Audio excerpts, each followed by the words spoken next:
Dieu et se détourner du mal. Le verset 7. L'Éternel dit à Satan, d'où viens-tu? Et Satan répondit à l'Éternel, de parcourir la terre et de m'y promener. Or, l'Éternel est en train maintenant, c'était la conversation entre Dieu et Satan. Pendant que Satan était en train de se promener, Dieu lui a posé cette question. Il a commencé à vanter son serviteur Job. Nous sommes dans le verset 8. L'Éternel dit à Satan, as-tu remarqué mon serviteur Job? Il n'y a personne comme lui sur la terre. C'est un homme intègre et droit, craignant Dieu et se détournant du mal. Oh, ok, Satan maintenant, j'aime le verset 10. Satan commence à répondre à Dieu. C'est parce que tu l'as béni. Je vais lire ma version, la version Seigneur. J'aime cette version, le verset 10. N'as-tu pas élevé comme un rempart de protection autour de lui, autour de sa maison et autour de ses biens? Tu as fait réussir ses entreprises, ses troupeaux se sont multipliés dans le pays. Ça dit, Satan est en train de dire à Dieu, si Job continue à te craindre, c'est parce que tu l'as béni, c'est parce que tu continues à le protéger. Et qu'est-ce que Dieu a fait? Dieu maintenant a dit à Satan, dans le verset 12, que je te donne tout. Ça dit, tout est en mon pouvoir, c'est bien. Tu peux toucher à ces biens. Mais sauf que tu ne peux pas porter ta main sur lui. Ça dit, Dieu, c'est lui qui nous protège. C'est lui qui a le dernier mot dans nos vies. Selon sa volonté.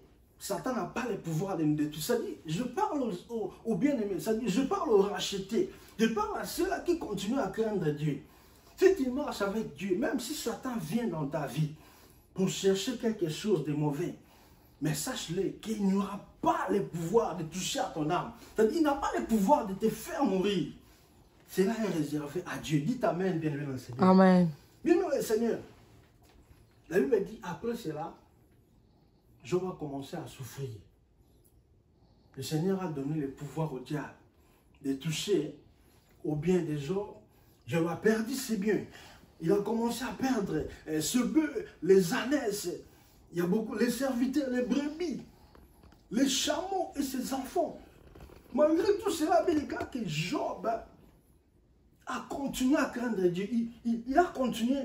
Il dit que Job ne commit pas de péché et n'attribua rien d'inconvénient à Dieu. Job, malgré qu'il a tout perdu, il a continué à marcher avec Dieu. Dans le chapitre 2, Dieu a continué, c'est-à-dire il y avait encore une conversation entre le diable et Dieu. Il a répété les mêmes choses. Il a dit au diable, est-ce que tu as vu mon serviteur Job? Et Satan a dit, ok. Maintenant, dans le verset 5, qu'est-ce qu'il a dit? Il a dit, si tu permets, étends ta main, pose sur peau. C'est-à-dire, touche à sa peau, et tu vas voir qu'il va te maudire à l'instant même. Il va te maudire. Dans le verset 5. Mais étends ta main, touche à ses os et à sa chair. Et je suis sûr qu'il te maudit en face. Bien aimé, Satan avait déclaré dans le livre de Job chapitre 2, je suis dans le verset 7. Il avait déclaré que Satan frappa Job d'un ulcère, mais le malin, depuis la plante du pied jusqu'au sommet de la tête. Bien aimé, ça dit, Job avait des plaies partout. C'est comme la lèpre. Hein? Job a souffert, bien aimé. Il avait des plaies, ça dit, sa peau là, comme un lépreux. Il avait des plaies partout. Il commençait à se gratter. Malgré cela, il avait déclaré que Job est resté intègre. Oh, bien aimé. Quelle joie de servir l'Éternel, si vraiment tu comprends la volonté de Dieu dans ta vie. Et nous allons voir, le diable a utilisé quoi? Il a utilisé sa femme. Nous sommes dans le verset 9. Sa femme lui dit, tu demeures ferme dans ton intégrité, maudit Dieu et mère. Ce sont les paroles que Satan a utilisées devant Dieu.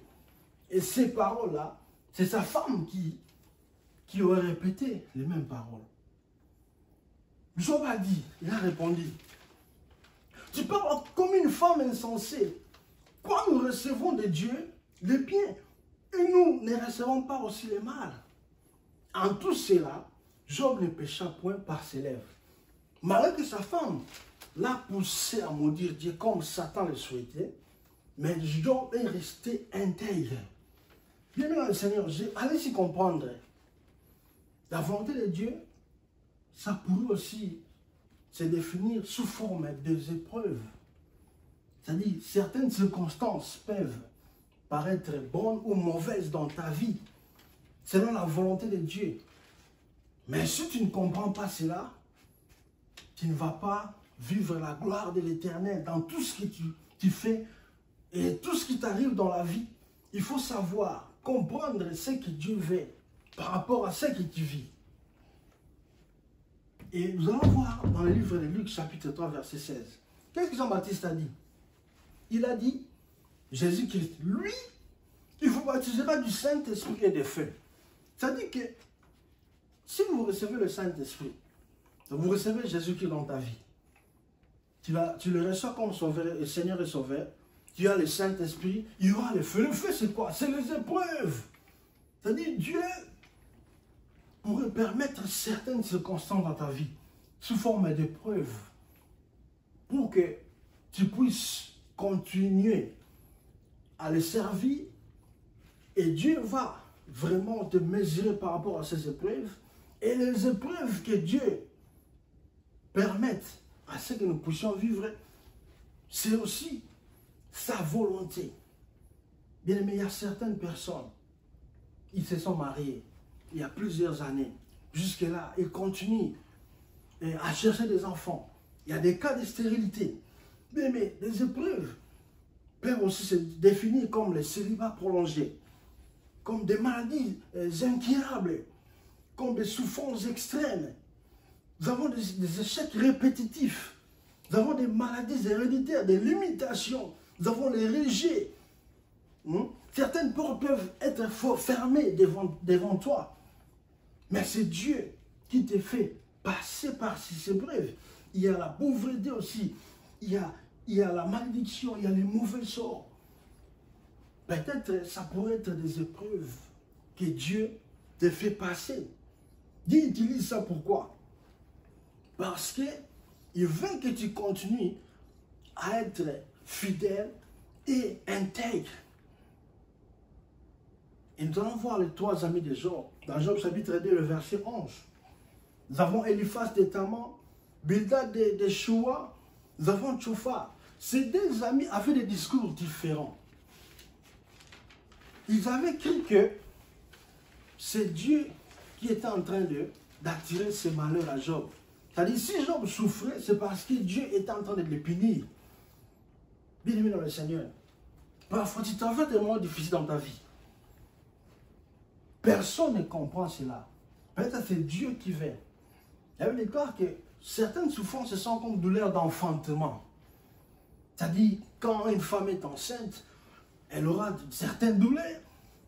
Mais ces douleurs-là vont finir au moment opportun, quand elle va enfanter.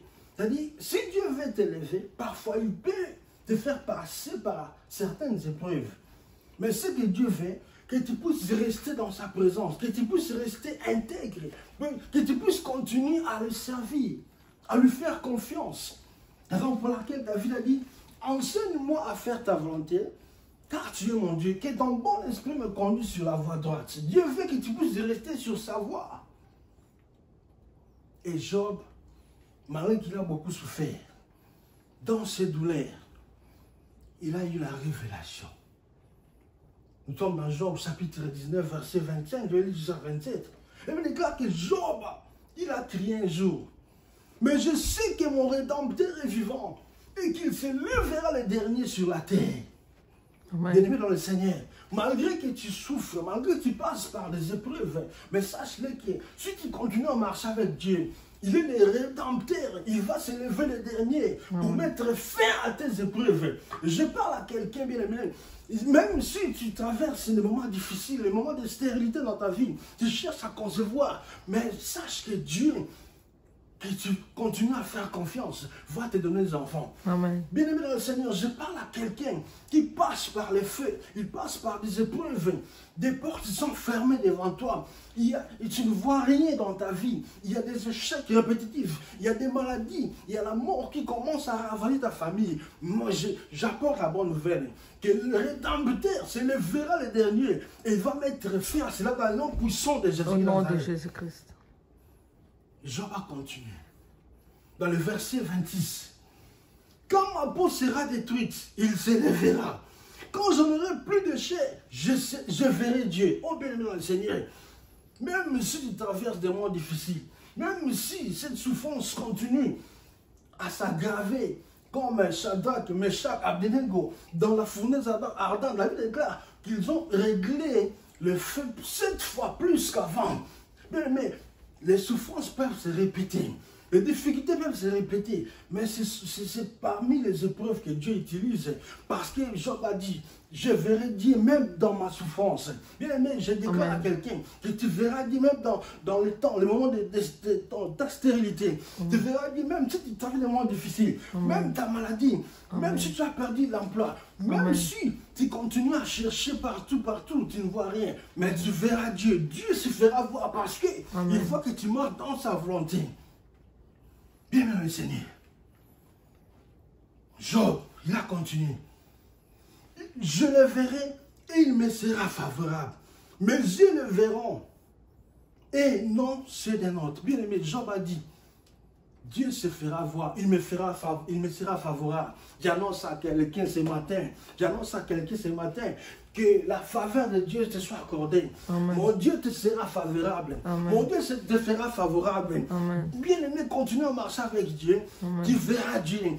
Dieu te fera du bien. Que mon Dieu, que les regards de Dieu se tournent vers toi dans le nom puissant de Jésus-Christ. Bien aimé, le Rédempteur, c'est quoi? Dans l'ancienne alliance, le Rédempteur, c'est celui qui a le pouvoir de rachat. Je vais le rendre simple. Vous connaissez l'histoire de Boaz et de Ruth. Ruth était la belle-fille de Naomi. Donc, ça dit les proches parents. Nous sommes dans Ruth chapitre 4, verset 10. Donc, c'est lui qui avait le droit du rachat. Oh, c'est Jésus-Christ, le Rédempteur, qui a le droit du rachat. Par sa mort, il nous a rachetés du péché. Nous étions mourants par le premier Adam. Mais Jésus est venu, il nous a rachetés. En Jésus-Christ, même si tu meurs aujourd'hui, tu ressusciteras. Amen. Je déclare à quelqu'un, bien aimé, que le Rédempteur vient aujourd'hui pour te racheter. Bien aimé, les problèmes qui voulaient t'enfoncer, te faire mourir. Et aujourd'hui, le Rédempteur est venu pour te racheter, te relever dans le nom de Jésus-Christ Nazareth. Bien aimé, dans le Seigneur, nous sommes tellement contents que le Dieu que nous servons, c'est un Dieu qui ne fait pas les choses comme les hommes. C'est un Dieu, parfois, bien aimé, tu traverses des moments bizarres dans ta vie. Mais c'est par la volonté de Dieu. C'est Dieu qui veut ça. Pourquoi? Dans le livre de Jacques, chapitre 1, verset, je crois, 1 jusqu'à 3, vous allez voir que les épreuves dans nos vies, ça nous aide, ça produit l'endurance. Bien aimé, quand tu marches dans l'épreuve, tu auras l'endurance de supporter certaines choses. Et dans le verset 12, c'est bien écrit que celui qui persévère dans l'épreuve. Pourquoi? Parce qu'il recevra le prix, la couronne. Bien aimé, j'annonce à quelqu'un qui traverse les épreuves que tu recevras la couronne dans le nom puissant de Jésus. Amen. Cette situation, c'est une école de Dieu. Il y aura un brevet, il y aura un diplôme à la fin. C'est-à-dire l'élévation vient dans le nom de Jésus. Amen. Ce qui est important, c'est quoi? C'est de faire la volonté de Dieu.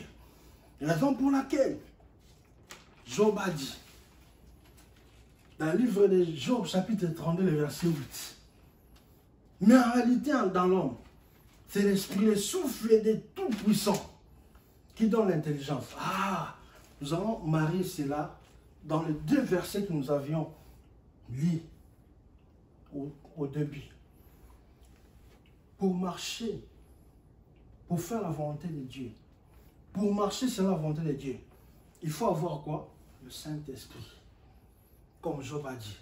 Donc si tu as le Saint-Esprit, l'Esprit de Christ, comme il est écrit dans le livre de Romains, chapitre 8, le verset 9, que celui qui n'a pas l'Esprit de Christ ne lui appartient pas. Donc si tu as l'Esprit de Christ, ça t'aidera à marcher selon la volonté de Dieu. Ça t'aidera à renouveler ton intelligence. C'est l'Esprit de Dieu qui renouvelle notre intelligence. La façon de voir, que je comprends que ceci, c'est Dieu qui a permis pour que je puisse avoir la forme selon. C'est-à-dire, il est comme le potier. Il veut que tu marches selon lui. Il y a raison pour laquelle je parle avec quelqu'un. On a compris. Et la vie de tout homme, c'est l'Égypte, le désert et puis les Canaan. C'est-à-dire, nous étions des pécheurs. Dieu nous a libérés du péché. Nous marchons maintenant dans le désert. C'est les épreuves. Pourquoi? Parce que Dieu veut enlever tout ce que nous avions eu en Égypte. Raison pour laquelle l'apôtre Paul dit, ne vous conformez pas au siècle présent. On doit se conformer par rapport à l'Esprit de Dieu. Quand on traverse le désert, nous serons éprouvés. Après les épreuves, les Canaan. Or, les Canaan, c'était qui? C'était Josué et Caleb qui avaient vu les Canaan. Pourquoi? Parce qu'ils avaient accepté de faire comme Dieu, de marcher comme Dieu. Dieu les a formés. Dieu les a réparés. Il les a donné la forme selon lui. C'est-à-dire, la volonté de Dieu, c'est faire ce que Dieu veut, c'est de plaire à Dieu. Bien, le Seigneur, enseigne-moi à faire ta volonté. Le Saint-Esprit nous aidera. Nous allons continuer par cela. Nous allons continuer cet enseignement. Et je bénis l'Éternel parce que vous étiez là. Pour que nous puissions plaire à Dieu, nous devons marcher selon l'Esprit de Dieu. Nous devons nous laisser marcher selon l'Esprit de Dieu. Bien-aimé dans le Seigneur, j'annonce à quelqu'un, même si ça ne va pas dans tout ce que tu fais, continue à marcher avec Dieu. Tu vas appeler, tu vas crier un jour, et tu verras que le Rédempteur se lèvera le dernier, et notre Dieu que nous prêchons aujourd'hui te sera favorable dans le nom puissant de Jésus-Christ. Que mon Dieu vous bénisse. Amen, amen, amen. Amen.